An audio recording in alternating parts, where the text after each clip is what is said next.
Hi, today we're going to talk about studio apartment because this is a very common thing nowadays. Okay, so let's understand what is important in a studio apartment in terms of feng shui and what it is not important in terms of feng shui. Okay, so let's go and try it out. Okay, come.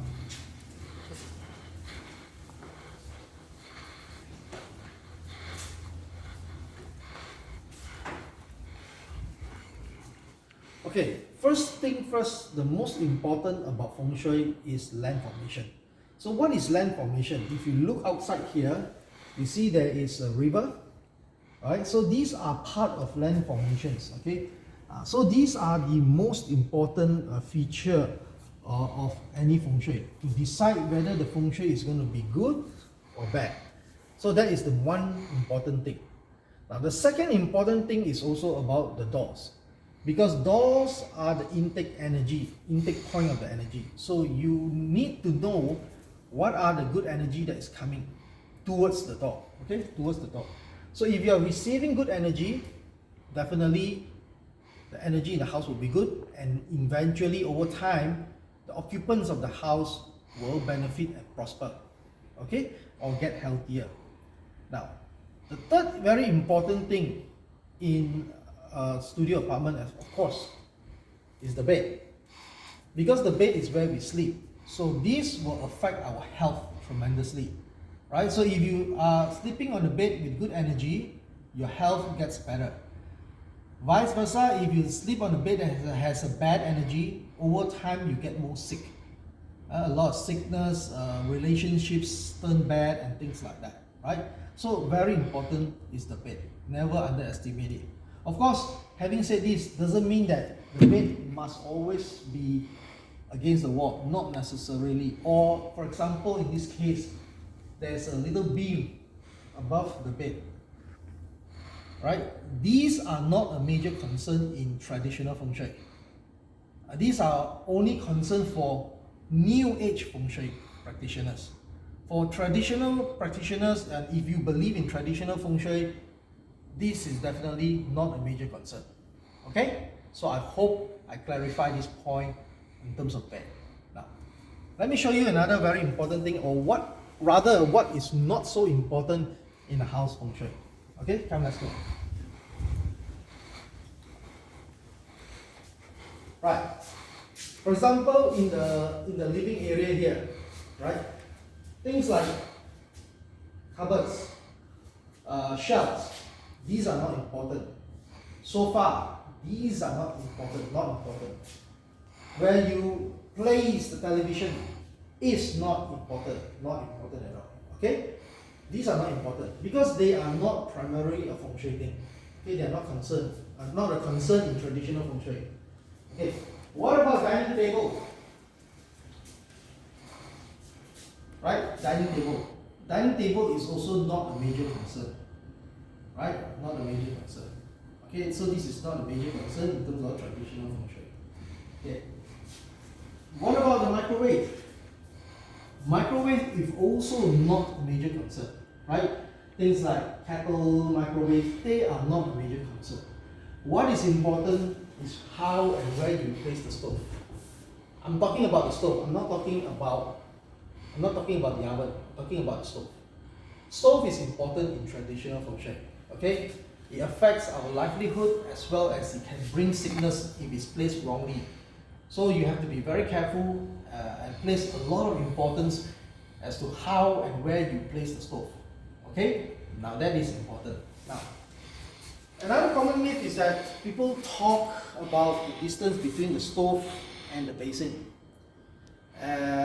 For example, is this distance good enough? Right? This distance is actually good enough because you don't have to worry about having stove clashing with the water. And that's why, because some master will tell you need to put a partition board here, or maybe you put a plant to mitigate the fire and water energy. These are modern feng shui. These are self-imaginary solutions. They are not part of traditional feng shui. Okay? So again, I hope to clear another myth that's very common around all the households. Okay, now come, let's go. Is the fridge important? The fridge is not important in modern feng shui. You can place the fridge anywhere you want, anywhere to your convenience, but it is not important as far as energy is concerned. Okay? Now, this door definitely is also a concern, right? This is where you enter the unit. Therefore, this is also an important consideration. Okay? Now, what about some of the common myths, like for example, if you see this door here, now if you look over there, you see that's the toilet door. Now some people are saying that seeing the toilet door is considered a bad feng shui. Okay, now this is another common myth. Alright, common myth. So some they will put plants and things like that. Now how about plants? Is plants an important consideration in traditional feng shui? There are some people who are saying plants may be bad for certain people with a party, with a lot of wood. Now, astrology and feng shui are two separate things. Okay, they're two separate fields. It's just like you go to a hospital, the cardiologist and the urologist, they are two different fields. Okay, so it's the same here. Now, your party doesn't connect to whatever it is, the plant in the house, right? So those are just a common myth. But having plants in the house generally is good. You know, from the science point of view, it purifies the house from certain toxic chemicals and also produces oxygen, which is good for human well-being, right? So I think we have to differentiate between what is superstition and what is really science. I think humans should not be too paranoid about all these feng shui, and therefore you lose your logic when you talk about feng shui. Okay, and this is a very sad thing actually in the new millennium, where people are always they forgot about science and they keep thinking about superstition, because in feng shui there are traditional system as well as the new age system. Now let me show you another common myth. For example, if you see the edge of this cupboard is directly pointing to the entry door. Here, right? Directly pointing to the entry door here. Now, to most people, this is again a bad feature. They say this is a door, cutting the door. But this is all new age. They are not really traditional feng shui. In traditional feng shui, we don't have so much hoo-ha, all this superstition, booba thing. Right? It's very straightforward, it's very scientific. Those are the few items that I just mentioned earlier that are important in traditional feng shui.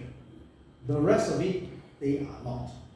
So I hope with this video, I'm able to help clarify certain myths, differentiate between traditional and new age feng shui beliefs, as well as getting some of you less paranoid about feng shui.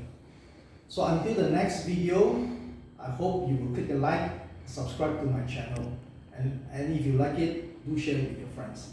Thank you.